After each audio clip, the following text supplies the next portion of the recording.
Hello lovely people! Today we are going to learn about gay pirates and add a fun new character to my historical profile series where we learn about the amazing people history class should have talked about, the queer, disabled or feminist ones. Having said that, I am completely aware that some history teachers do actually play my videos in their classes sometimes, so that's a bit awkward now. But I didn't mean you. You're a fun teacher. I mean, hey, you probably even let people watch movies on the last day of term. Madame Ching, the most powerful pirate in history. She's even in Pirates of the Caribbean. Actual historical accuracy in a Disney film. Who knew? Now, we're led to believe that most pirates thought having a woman on your ship meant ill fortune would befall you. And, yeah, if Madame Ching and her tens of thousands of merry men jumped on board your ship, then ill fortune was, pretty soon to befall you. For she was the pirate queen of China. Self-styled. She'd take your fortune and more if she got anywhere near your ship. Goodness, I am excited to tell you all about her. Don't forget, those of you who are joining us for the first time, to hit the subscribe button below. And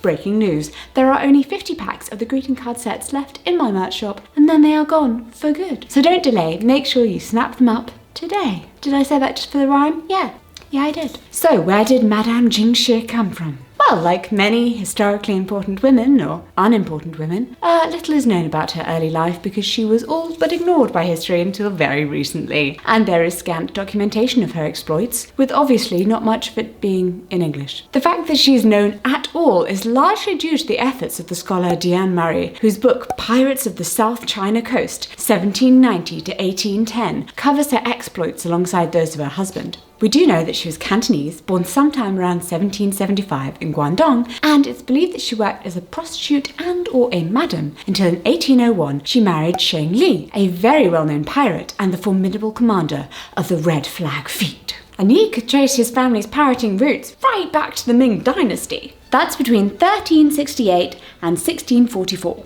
So they were an old money pirate family. Sources differ on his motivation for marriage with the 26-year-old, as some argue that it was purely a business move intended to consolidate power, and others say that it was because he became infatuated with her beauty. But I would like to argue that since she flat out refused to marry him unless she became a full and equal partner in the business with 50% shares, she has some pretty attractive confidence too. Following their marriage, she participated fully in her husband's piracy and became known as Xing Yi Xiao, wife of Xing Yi. In records, she is called Sheng Shi, Madame Xing, Sheng Shi, and variations on all of these names. All of them basically mean wife or widow of Sheng Yi. Pirates of the Caribbean at the World's End just kind of went with Mistress Ching because Disney. And I would just like to take this opportunity to apologize for completely butchering the pronunciations in this video because I've been spending a lot of time Googling and trying to lip pattern from videos of Cantonese people saying the names because yes, my wife is half Chinese Malaysian, but no, she doesn't speak perfect unaccented Cantonese, and I'm really sorry and hopefully I don't butcher them too badly, but if I do, please just slap a death pass sticker on me and call it a day because I'm working with what I've got, and what I've got is not functioning ears. Xing Yi used his reputation and naval strength to bind former rivaling Cantonese pirate fleets into a unified alliance, and Xing Shi used the secrets she learned as a prostitute to wield influence over the wealthy and politically connected power players in the area. Soon they had unified many small groups of pirates into one massive fleet, a federation of 70,000 men and 400 junk ships. Their coalition consisted of 6 fleets known by the colours of blue, red, green, black, white and yellow. Into the marriage, Xing Yi brought an adopted son, Zheng Po-tao, his sole legal heir, and together they had 2 more sons. 6 years into the marriage though, Xing Yi died through something. Might have been suspicious, might have not been, can't say. Reports state that he sailed directly into a storm and drowned, which is not in the least bit fishy. His death initially left Jinxie in a precarious position. Although she was his co-leader and 50% of everything was in her name, female pirate leaders were a rare phenomenon, with none up to this point that we're aware of.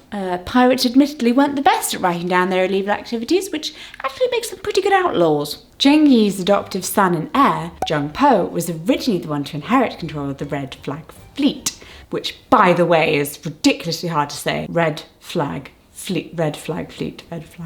Unlike in Western countries, adoption of adults was often practiced in China at the time in order to establish a kinship basis for further interaction between families. There's also the pro that you already know how good a pirate someone will be before you adopt them, or whether they'll be more of a gardener type, which would probably be a bit awkward when you're living on a ship, really. Funny thing though, Zhang Po was more than just Jinxie's stepson. The young fisherman had also been her husband's lover. Pirates! Scandalous! And gay! No, really, quite gay. Strap in for a history romp. In the 17th century, the pirate world was lived parallel to the traditional one, and homosexual couples may have been the norm, not the exception. Their lives were oddly egalitarian, with same-sex civil partnerships and even health insurance. Minus the copays. Sure, technically it was illegal to engage in gay sex in many navies. Britain's Royal Navy punished sodomy or buggery with lashes and even hanging. But in reality, captains found such relations useful on board, as they reduced tension and increased the bond between men. Pirates often recruited their men from the merchant and military ships they attacked, whose crews were, already doing the deed. And it's a lot easier to lure someone over with, hey, that thing you like doing that you could be hung for if someone finds out? Well, it's A-okay with us. Piracy obviously also offered a release from the restrictions of society's other sexuality and gender-based rules. Oh, you want to wear androgynous clothing and go by a different name? Go for it! Most of what we know about piracy in the West is actually born from buccaneers in the golden age of piracy from the 1650s to the 1730s. Buccaneers were created on the island of Hispaniola, which is now Haiti and the Dominican Republic in the Caribbean. This had previously been a Spanish colony, but by 1605 it had been abandoned by the colonizers and thus became a haven for anyone wishing to escape them. Runaway slaves, mutinous soldiers and sailors and Protestants who fiercely opposed the Catholic Spanish sheltered there together. It was an almost entirely male society, so they lived in same-sex couples. Initially they hunted the pigs and cattle roaming the island, which they smoked over a wooden barbecue called bucan, earning them the name buccaneers. They would also sell the hides and meat to passing ships. The Spanish government worked hard to wipe out the buccaneers by destroying the animals they hunted, but this just made the men turn to piracy in a desperate attempt to survive, because, it's what happens when you make stupid plans, Spanish government, people steal your gold. Eventually, this persecution even forced the men off the island and onto the much smaller and barren but more defensible island of Tortuga off the north coast of Hispaniola, which is the one they go to in Pirates of the Caribbean. Look at that, coming full circle. Tortuga was split between French and English colonies, which was excellent because they both hated the Spanish too. They were less keen on the buccaneers' more homosocial aspects, however. The gay sex. They didn't like the gay sex. Don't worry though, the French had a plan for that. So Governor Jean-Luc Vasseur arranged for up to 1,650 female prostitutes and petty criminals to be shipped from Paris to the island. Genius plan, well done. To which the buccaneers said, okay. And continued their romps together and, their happy little lives that they had created in their little homesteads. Now occasionally accented by women. So here we have a new pirate community that had to start its own society with new standards and principles like universal healthcare. Do we want that? Well, being a pirate is generally pretty dangerous, so yeah. And thus it was up to captains like privateer Captain Henry Morgan. That's a state-sponsored pirate because the government didn't like getting its hands dirty even then, to draw up contracts with their crew before an attack. So if they lost a hand or a foot in a battle, they would get 600 pieces of 8 compensation. That's their money, pieces of 8. Both legs were worth 1,800 pieces of 8, 200 for one eye, and 2,000 if they became totally blind. I can't really tell you what that's worth when adjusted for inflation, but I'm still deeply impressed. Oh, and did they want to have gay marriage? Well, a large number of them were already living in same-sex monogamous pairings, so yeah, let's gay up this pirate ship. Their same-sex civil unions were called matelotage. Yes, matelotage. We all see what they did there. Those joined in matelotage shared all possessions, were called a matelet. I love it. Could inherit property and choose to take punishment on the other's behalf. Their relationship was treated with solemn respect and would not be interfered with by other crew members, no matter how much you fancied one of the matelets. But feelings of divergent sexuality weren't the only freedoms outside of the heteronormative world that could be explored at sea. Oh no, a small number of women also became pirates and lived their lives as men to do so. Although whether they would have identified as men or non-binary or not woman, had they been given the language to do so, we can't really say for sure because it's difficult to apply concepts that are so personal to historical figures. I mean, we can't just ask them. Mary Read and Anne Bonny are the most famous female pirates, and whilst both certainly spent a large portion of their time living outwardly as men, and Mary had gone by the name of Mark since childhood, it doesn't appear that they identified solely as men, largely due to how they referred to each other, so I'm going to hedge my bets and use female pronouns. But if someone else has a different interpretation or information, then please do correct me in the comments. So, Anne Bonny's father had stolen her away from his wife's family when she was young and dressed her as a young boy called Andy to aid in his disguise. She grew up with a fierce temper and had already started stabbing people by 13. She fled to the Bahamas and began mingling with pirates, by which I mean getting drunk. On the other hand, Mary Read, who was going by Mark, is said to have dressed as a man to get honest-ish work at sea, but pirates took a ship she was on and just, forced her to join them. Read then swapped ships onto the one owned by pirate Captain John Rackham, also known as Calico Jack, where she was bedazzled by his young and remarkably smooth-faced boy lover Bonny, who didn't bother with niceties, latched right onto and laid out her cards. "I'm a woman and I'm very attracted to you." To which Read said, "Excellent, me too." And a merry night was had by both women, until Calico Jack was like, "Excuse me, I thought this was my ship. Aren't you meant to be my lover? Do I need to make this new young scallywag walk the plank?" And Anne Bonny said, "Don't worry about it. She's a woman too. We could just have a threesome. Everything's fine." And apparently that was fine for a bit. My God, lockdown clearly has me starved of human contact. I am really getting into this drama. But then, they stole a ship from Nassau, the capital of the Bahamas, recruited a crew and captured many ships around the Jamaica, amassing plenty of treasure. Again, great. But then, on the 15th of November, 1720, Calico Jack's crew were having a rum party on board when a pirate hunter cornered them and stormed their ship. So most of the men were too drunk to fight. Only Anne, Mary, and one other pirate were alone able to take on the hunters. Mary, in fact, got pretty angry about that and just started shooting the other pirates for not defending themselves, which pretty Mary thing to do. Eventually, the pirate hunters just overwhelmed them. Rackham was sentenced to death, and Anne's last words to him were, "Had you fought like a man, you need not have been hanged like a dog," which is cold. Especially considering the fact that both Mary and Anne escaped immediate execution because they were both pregnant with his babies. Okay. Sadly, it didn't help Mary much, as she then died from a fever in prison. Anne, however, just escaped into the midst of history and was never captured again. So the gay history of pirating is really never told, but it's there, front and centre. And it just shows how novel societies created from scratch outside of the mainstream involve things that are maybe common sense, like healthcare, gay marriage, wearing whatever you want, calling yourself whatever you want. Probably don't steal other people's gold, though. That's not great. Flying back across the world, though, to Jinxie. Although many things about pirating remained the same in the East as in the West, being okay with the gay for one thing. A major difference was that there was actually no stigma attached to women being on board a ship or being bad luck for the ship in the East. In southern China, male and female couples lived together on the water, sharing in the work and responsibilities equally. From fishing junks to pirate ships and just everything in between, women worked alongside men, and the captain's wife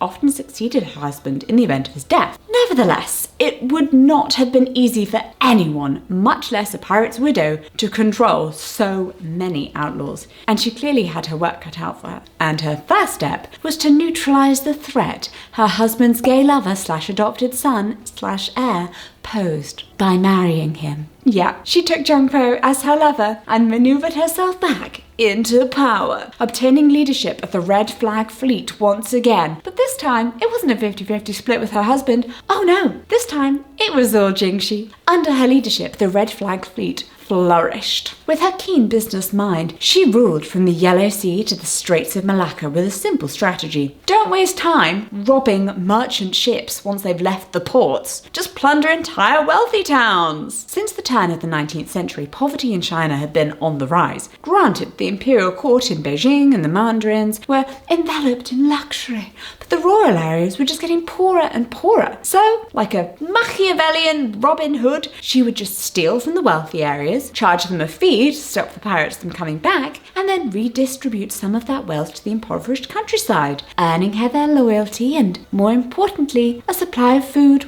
recruits, and clean water. Oh, don't worry, she wasn't soft though. She definitely murdered people. Also, got really rich. Everything you want in a pirate queen, really. However, whilst her pirates were adept at pillaging and general outlaw life, they were also forced to uphold a strict code of conduct. Absolutely no one was allowed to steal from the common stock of treasure or from any of the villages that supplied them with food and water on pain of beheading. No orders could be given that did not originate from Jinxie, and no superior could be ignored on pain of beheading. Rape was explicitly prohibited, as was cheating on your wife, on pain of, you've guessed it, beheading. Jinxie became one of the richest people on the planet at the time, with the largest pirate fleet ever seen. An East India Company employee named Richard Glasspool was captured by Jinxie's pirates in September 1809 and held until December of that year. In his account of the ordeal, he estimated that there were 80,000 pirates under Jinxie's command, and some 1,000 large junks and 800 smaller junks and rowboats, a figure that matches other estimates from contemporary sources. In comparison, the famed Blackbeard commanded just 4 ships and 300 pirates within the same century. So why the hell do we still talk about him? Who cares about Blackbeard? If you're going to play pirates with your children, you had better be teaching them to play as Jinxie. Otherwise, you're just not setting them up for success. She had so much money, she even started pirate banks with pirate pension plans. Oh, and she was still only in her early 30s if you weren't already feeling inadequate. This large and successful fleet allowed her to take on entire nations' navies, squaring off against the Chinese, British and Portuguese. Sure, the Chinese navy did try to stop her, but then she just sank 63 Chinese warships in one battle, and the rest of the sailors fled, just convinced she was magic. So the thing that truly cements Jinxie as the best pirate of all time, however, is the fact that she just managed to get away with it all in the end, completely scot-free. In 1810, at the age of 35, she accepted an offer of amnesty from the Chinese government. That was it. She was just given a full pardon for her crimes, allowed to keep all of her cash, and even set up a fund to help the pirates transition into civilian life. Not much is known about her life following the surrender. She may have married a governor and lived a quiet life as a respectable lady. Another tale claims she ran a brothel and gambling house until the end of her days.